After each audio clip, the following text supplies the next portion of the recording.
La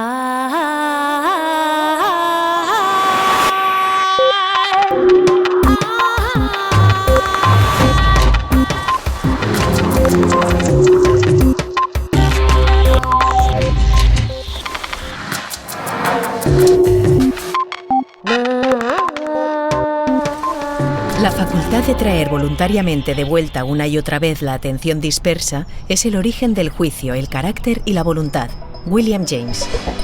Los niños tienen cada vez más cosas que aprender, más plataformas para interactuar con el mundo, más estímulos que procesar, y así no es de extrañar que les cueste cada vez más centrarse y focalizar la atención, tomar decisiones teniendo en cuenta a los demás y a sí mismos. Esta semana, Redes quiere insistir en el ámbito de la educación. Los niños deben aprender también a aprender, y para ello se requiere una cierta capacidad de autorregulación, es decir, ser conscientes de su atención y de sus emociones. Si la neurociencia nos está demostrando lo maleable que es el cerebro, en especial en los primeros años, transformemos la educación para producir personas con cerebros más felices, más responsables y más cooperativos.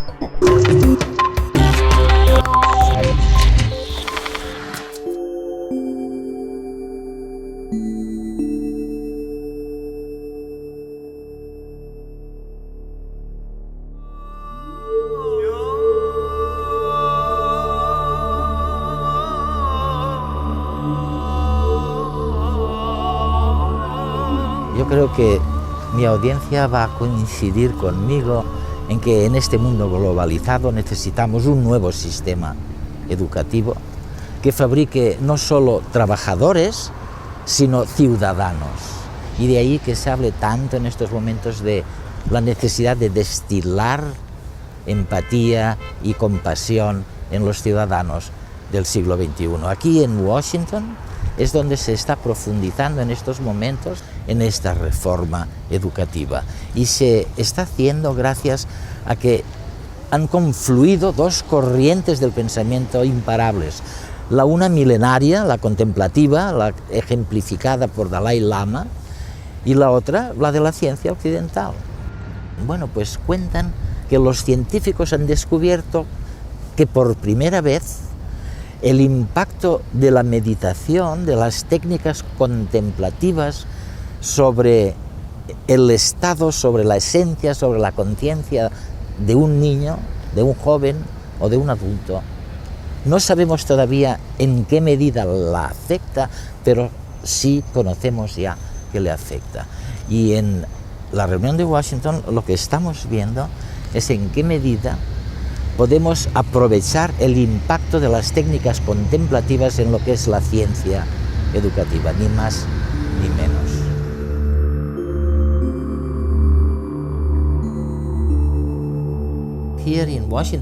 Ahora que se celebra en Washington este congreso increíble,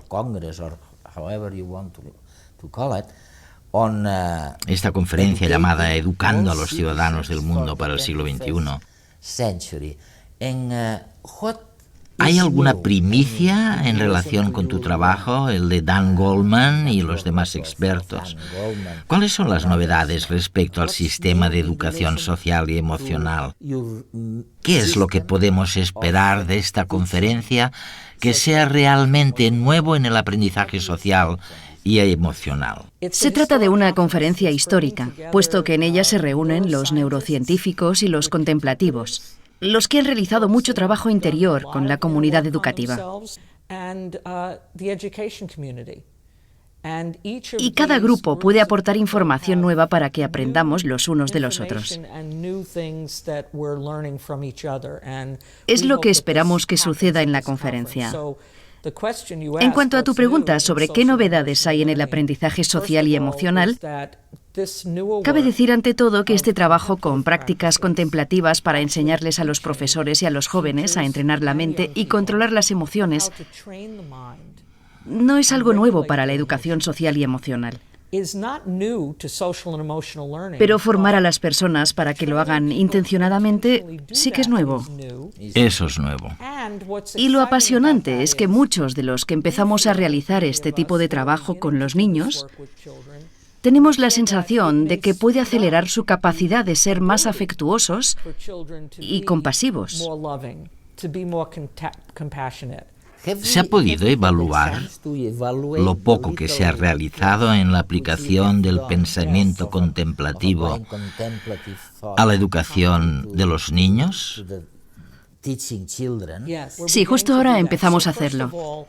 En primer lugar, hay que decir que en el ámbito de las prácticas contemplativas y de sus beneficios potenciales, la mayor parte del trabajo hasta la fecha se ha llevado a cabo con adultos. Sin embargo, algunos de nosotros hemos realizado pequeños estudios, como el trabajo en la ciudad de Nueva York, por ejemplo, tras el 11 de septiembre de 2001. Me pidieron que ayudara a las escuelas de la zona cero a recuperarse y fue una tarea enorme. Me percaté de que necesitaban mucho trabajo interior para empezar. Por eso empecé a abrirme a la idea de que tal vez necesitábamos añadirle algo al aprendizaje social y emocional que nos ayudara. Cuando hablas de trabajo interior, ¿a qué te refieres? ¿A mirar en nuestro interior, a contemplar nuestros intestinos? No exactamente. Entre los componentes de la inteligencia emocional está la conciencia de uno mismo y también el control de las emociones, la relación con los demás y la capacidad de tomar buenas decisiones. Todo esto ya está incluido. A lo que me refiero es ayudar a las personas para que entrenen voluntariamente la mente, ya sea mediante algo como la meditación o bien a través de lo que denominamos el rincón de la paz en las aulas.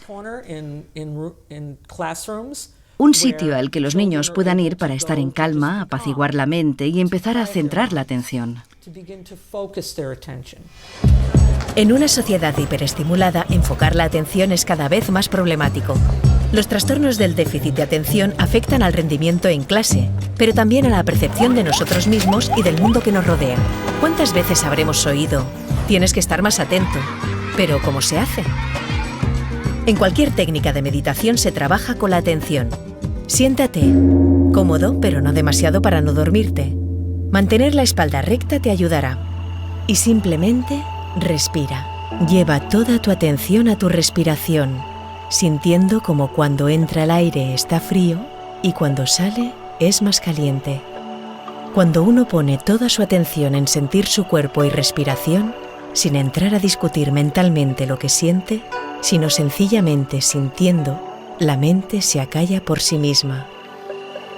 El estado de quietud que se persigue es el de vigilancia atenta pero relajada, sin esfuerzo.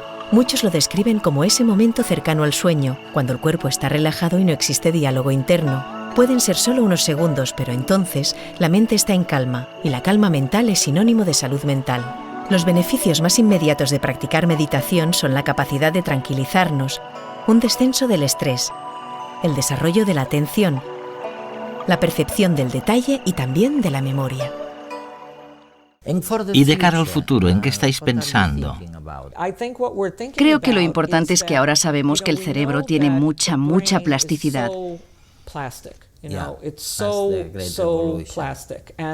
Y estamos aprendiendo que nuestras experiencias lo moldean. Es verdad, es verdad. Así que nos planteamos lo siguiente. ¿Qué pasa con las experiencias para calmar la mente y centrar la atención?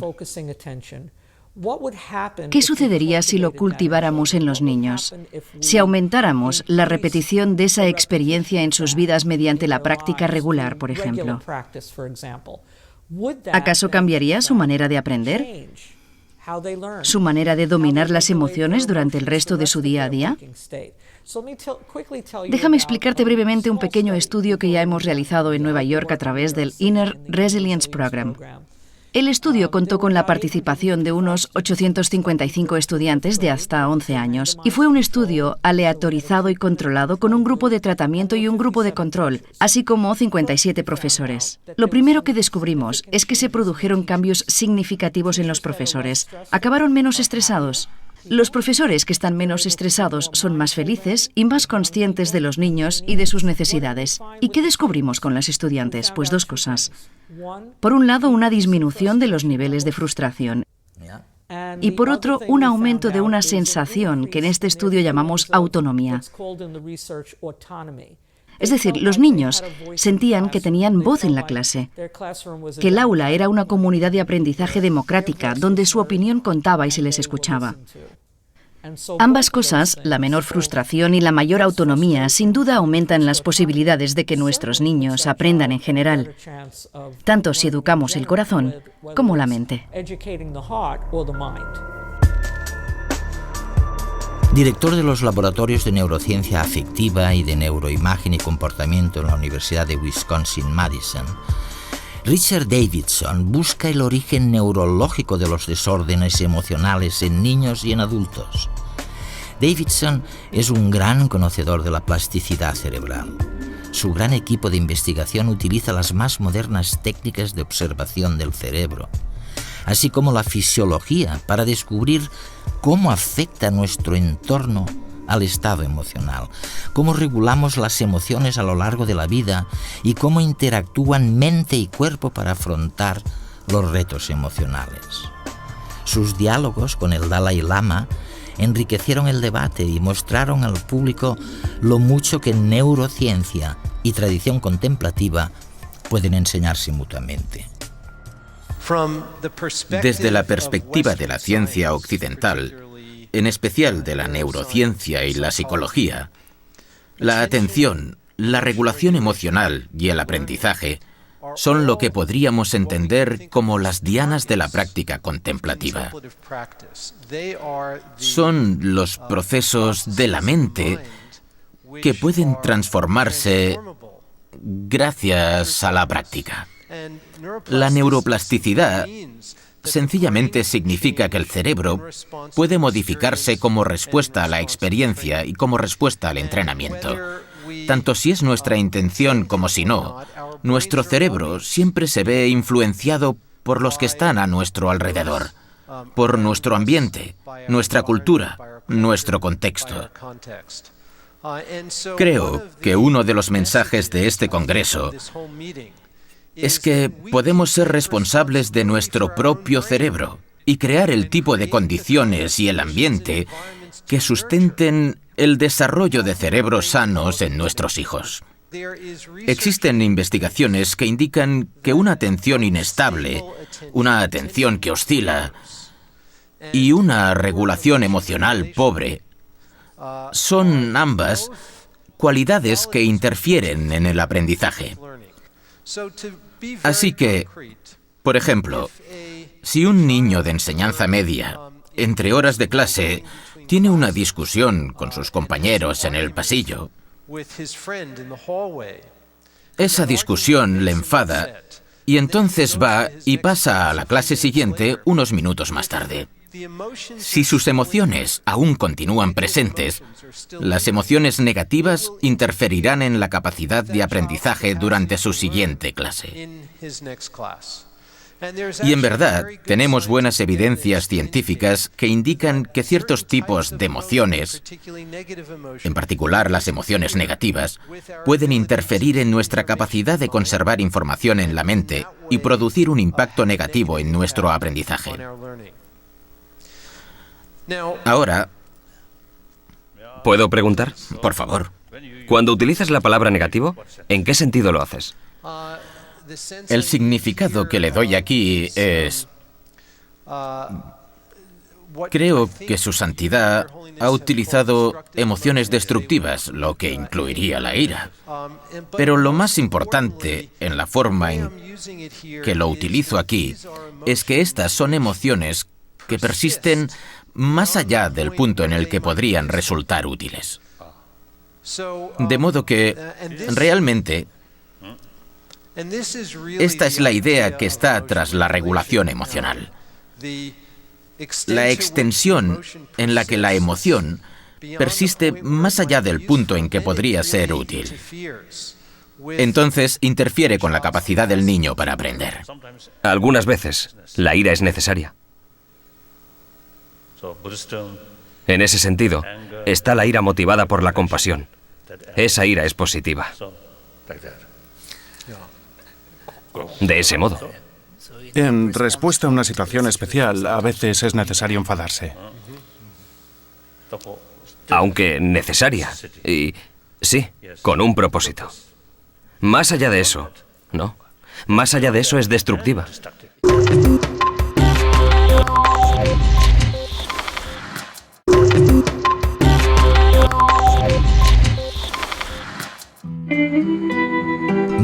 Greenberg, otro de los participantes de estas jornadas, dedica sus investigaciones a comprobar la efectividad de las actividades escolares para mejorar las habilidades sociales, el aprendizaje social y emocional, el aprendizaje cognitivo de los estudiantes de primaria y de secundaria. Él se centra especialmente en la prevención de la violencia y de la delincuencia y analiza para ello el papel del individuo, de la familia y de la comunidad a la hora de poner en marcha programas de prevención. Mark, trabajas en el campo de la prevención de problemas y mi primera pregunta sería la siguiente.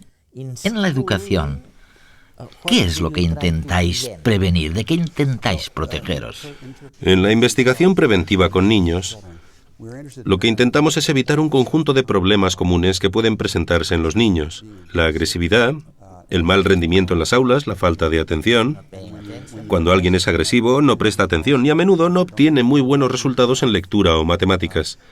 Pero pensamos en la prevención no solamente como una manera de prevenir un problema, sino especialmente de reforzar el desarrollo del niño e instaurar una serie de factores protectores. Por eso, nos interesa empezar con los niños de 3 o 4 años y ayudarles a calmarse cuando se alteren, incluso a conocer sus sentimientos, saber cuándo están disgustados y desarrollar una sensación de autoconciencia. ¿Y cómo se puede ayudar a un niño a que se calme cuando está alterado? Pues se puede hacer de muchas maneras, pero con los niños más pequeños, si empezamos sobre los 3 o 4 años, lo hacemos contándoles una historia sobre una pequeña tortuga. La tortuga tiene muchísimos problemas para llevarse bien con sus amigos, tiene problemas de disciplina en clase y a veces se pone muy nerviosa por algo que le dice su madre o su profesor, pero aprende a meterse dentro de su caparazón y a respirar profundamente y calmarse. Utilizamos la metáfora de la tortuga y cuando los niños se alteran, les pedimos que hagan esto. Si un alumno tiene problemas en la escuela, cuando estoy allí de profesor, le puedo decir al niño que está empezando a descontrolarse, tal vez es buen momento de hacer la tortuga. Esto significa que cruce los brazos y que respire profundamente y que luego me diga cómo se siente. De esta manera, enseñamos a los niños cosas sobre el cuerpo, sobre cómo pueden utilizarlo junto con la respiración para aprender a calmarse. Nadie lo ha hecho antes, ¿eh? No se ha hecho. Y hemos demostrado mediante una serie de estudios aleatorizados durante 30 años en Estados Unidos, Suiza, Países Bajos y varios lugares que, cuando se les enseña a los niños estas habilidades para calmarse, y se les enseña cómo identificar sus sentimientos, pero también cómo hablar adecuadamente sobre cómo se sienten, mejoran de un modo natural sus habilidades para relacionarse con los demás. Y también mejoran sus habilidades académicas. Porque el niño no es más que uno, el cerebro no es más que uno, no hay un cerebro emocional y un cerebro cognitivo. Y cuando la capacidad de prestar atención, calmarse y hablar eficazmente de los sentimientos se combina en el desarrollo de un niño, todo funciona mucho mejor.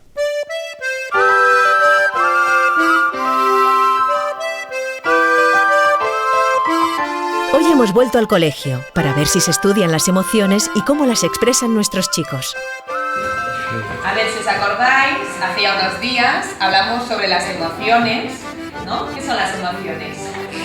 Las emociones son respuestas evolutivas que expresan cómo nos sentimos, mental y físicamente, con relación a algo que está ocurriendo en nuestro entorno.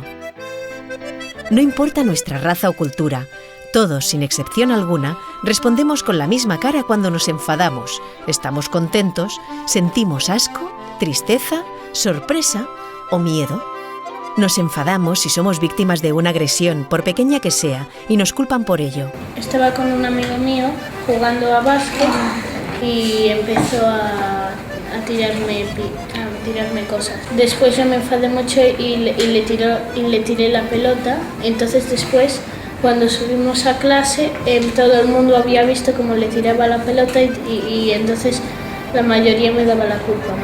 Y a veces nos enfadamos tanto que incluso perdemos los papeles. Estaba escuchando música con un iPod y mi hermano no paraba de molestarme y tenía estaba muy enfadada.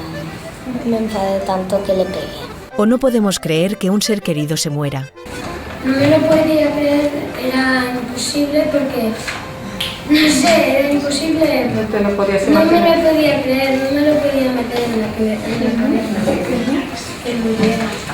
Otras nos duele el rechazo. Ahora mi hermano, ha cambiado de instituto y está en un pueblo con mis primas y mis tíos. Y mi madre casi siempre lo llama y yo también quiero hablar con él.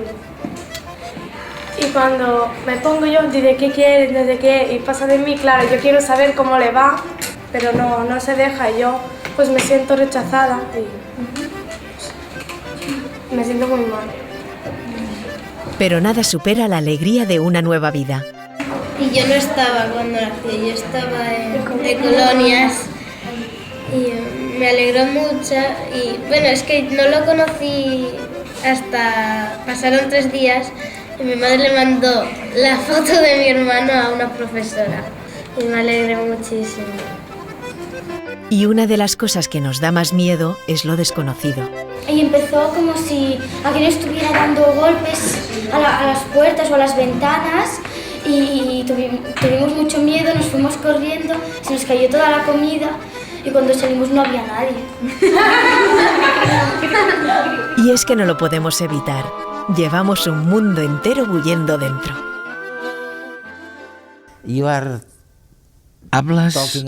Hablas de la enseñanza como una manera de cambiar la manera de ser del niño. Su manera de sentir sobre la agresión o la compasión. ¿Tú crees que todo esto evolucionará y que al final cambiará la sociedad por fin para siempre?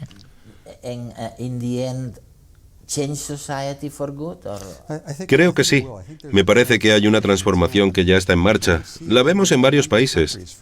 Por ejemplo, en algunos estados de Estados Unidos, Illinois por poner un caso, todas las escuelas deben elaborar ahora un plan para el aprendizaje social y emocional de los niños. Del mismo modo que tienen un plan para la lectura o las matemáticas. Tienen que hacerlo por ley. Y en la Columbia Británica, en Canadá, el objetivo de responsabilidad social se considera al mismo nivel que el objetivo de desarrollo académico. En Inglaterra, se reserva un rato cada semana, por lo menos 2 veces por semana, para el desarrollo social y emocional de los niños, como parte del Plan de Estudios Nacional. ¿Y disponemos de los profesores adecuados para eso? Pues sí, la siguiente pregunta es, ¿cómo podemos formar a los profesores para que lo enseñen bien? No existe ni una sola universidad en el mundo, por lo menos que yo sepa, que exija que los profesores durante su formación reciban clases sobre desarrollo social y emocional. Por no hablar de que muchos profesores, según lo que sabemos en Estados Unidos e Inglaterra, alrededor del 50% de profesores dejan la profesión durante los primeros 5 años. ¿Cuántos? Alrededor del 50%. O sea, el 50%, la mitad. La mitad de los profesores. Tenemos ahí una gran pérdida de capital social. Estamos formando a muchísimos profesores que no permanecerán en la profesión. Y entre otras cosas se debe a que es un trabajo muy difícil.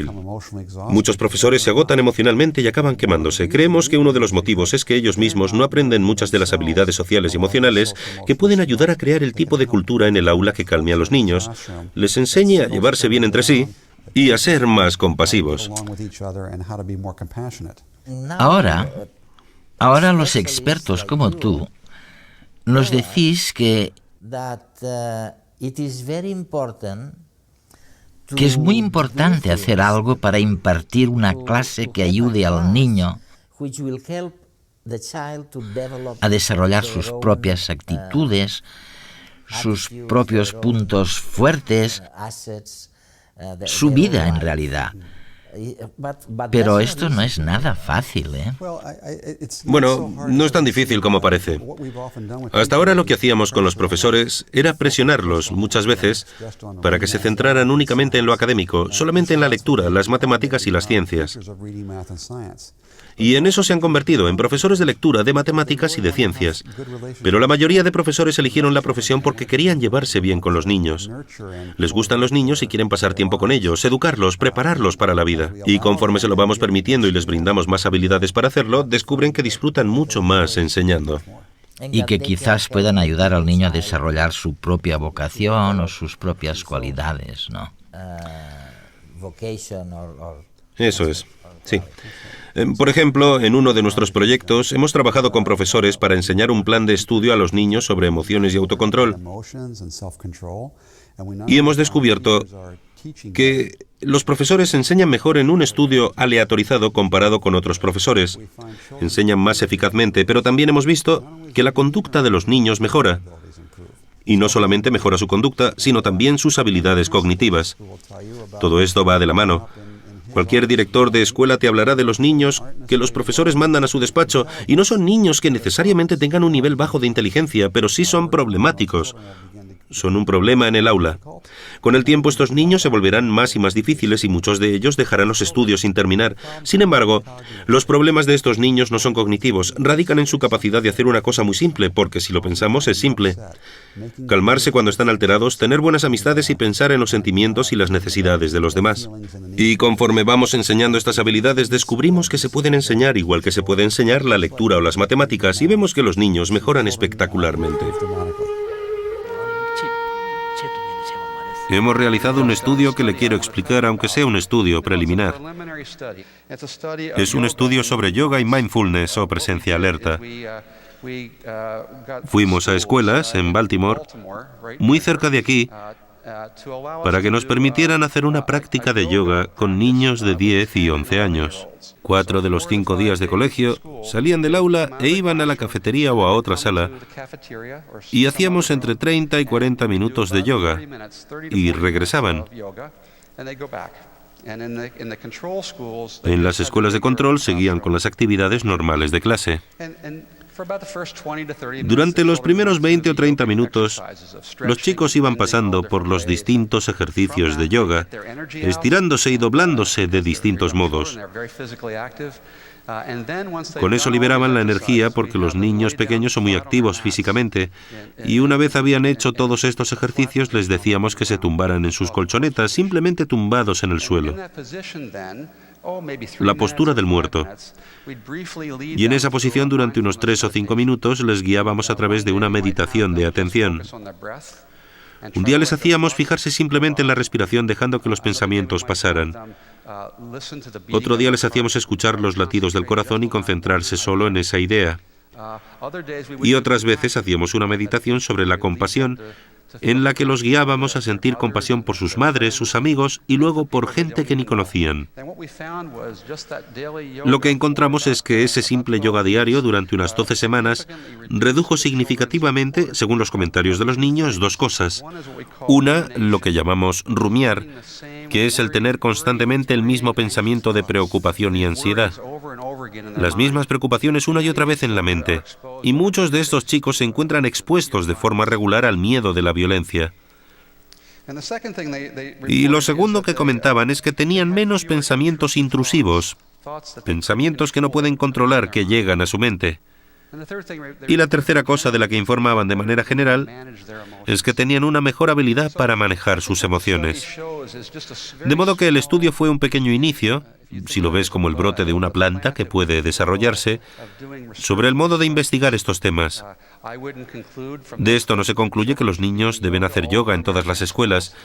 Simplemente nos da una idea de que ahí hay un inicio prometedor y que ahora tenemos que hacer mejores estudios, con más cuidado para investigarlo. No solo viendo lo que nos dicen los niños, sino con las técnicas de Richard, observando quizá los cambios que ocurren en la actividad cerebral, cómo proceden a nivel académico, etc. ¿Cuál es la relación entre los pensamientos y las emociones? Ha hablado sobre cómo utilizar el razonamiento para ayudar a cultivar cualidades como la compasión. Hemos aprendido lo importante que es la memorización en la tradición budista y en la educación monástica. Y estaría muy interesado en escuchar sus comentarios sobre cómo la habilidad de razonar que se cultiva a través de la memorización podría también afectar al desarrollo de cualidades emocionales positivas. ¿Cómo está esto conectado? ¿Existe una conexión entre un tipo de entrenamiento cognitivo, como es la memorización, y el desarrollo de cualidades emocionales positivas tales como la compasión? En términos generales, cultivar la capacidad de pensar, ya sea a través del razonamiento u otra cosa para que nos ayude o no a acrecentar el potencial de nuestra compasión o bien de potencialidades negativas como la ira, no es una garantía. La memorización no. Sin embargo, por supuesto, esta investigación sobre cómo pensamos proporciona un claro entendimiento o conciencia sobre el valor o su destructividad. Esta emoción es destructiva, esta emoción es beneficiosa. Algunas emociones temporalmente son beneficiosas, pero a largo plazo son dañinas. Algunas son temporalmente dolorosas, pero a largo plazo beneficiosas. Por tanto, esta es la auténtica investigación. Una vez desarrollas la convicción de que una emoción es muy beneficiosa, muy buena, tanto a corto plazo como a largo plazo, entonces tu interés se desarrolla, tu entusiasmo se desarrolla y haces un esfuerzo. De esa forma, como he mencionado esta mañana, hay cierto tipo de compasión que solo se desarrolla a través del razonamiento. Así que aquí, la parte sabia, el intelecto, la inteligencia, es de inmensa ayuda.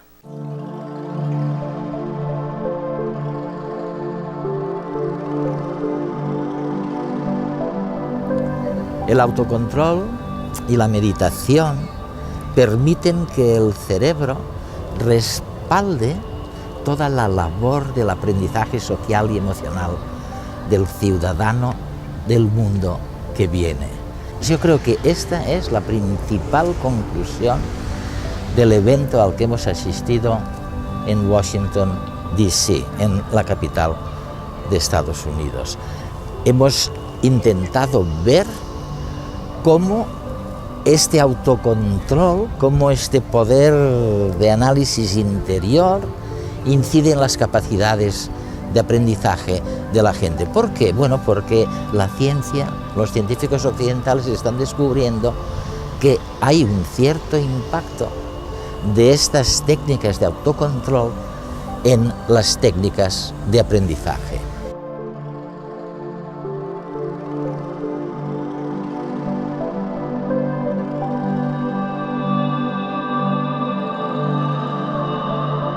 Usualmente subestimamos el poder de transformación de la mente. Matthew Ricard.